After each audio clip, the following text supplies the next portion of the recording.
The words, "I am proud to be called the mistress, wife, and queen of Heracles," belong to none other than Roman Emperor Elagabalus. Though referred to as an emperor today, Elagabalus aspired to be an empress throughout his reign. Here is the extraordinary life of Elagabalus, who etched his name into Roman history with countless scandals during his rule. Born in 203 AD in the city of Homs, in present-day Syria, Elagabalus was a member of the Severan dynasty. This dynasty was not Roman by origin, but a family from North Africa. Because of this, Elagabalus, with his dark complexion and exotic appearance, stood out easily from the typical Roman citizens of the time. Even as a Roman emperor, he was never fully accepted as a true Roman. The discontent among soldiers caused by Emperor Macrinus lowering their wages provided an opportunity for Elagabalus's grandmother, Maesa. She declared her 14-year-old grandson emperor in Homs. In the civil war that followed, the legions supporting Elagabalus defeated Macrinus. As he fled, Macrinus was captured in what is now Kadıköy, Istanbul, and executed. Thus, Elagabalus ascended to the Roman throne.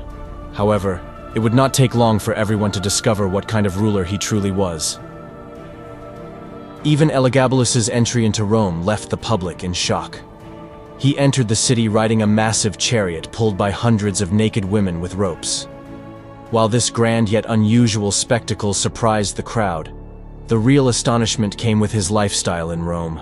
He wore silk dresses, applied heavy makeup like a woman, and regularly had his body hair removed.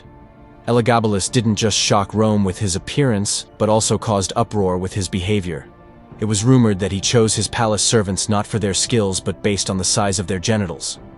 One of the most striking examples of these allegations was his appointment of a dancer to lead his private guard unit. One of the most scandalous episodes of his life was his relationship with Heracles, whom he referred to as his husband.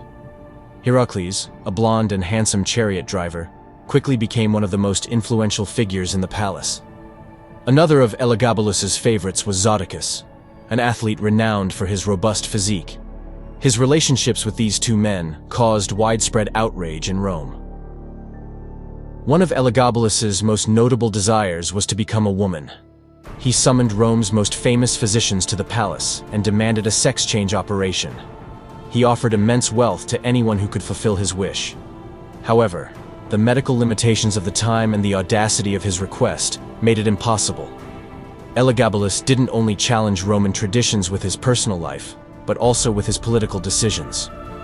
Defying hundreds of years of Roman law, he abolished the rule barring women from the Senate. He granted senatorial titles to his mother, Julia Soaemias, and grandmother, Maesa. Senators who opposed him faced either castration or execution. His radical decisions extended to religious matters as well. He sidelined Jupiter, the chief deity of Rome, and declared Elagabal, the sun god worshipped in his homeland, as the supreme deity of Rome. This decision was met with significant resistance from the Roman populace.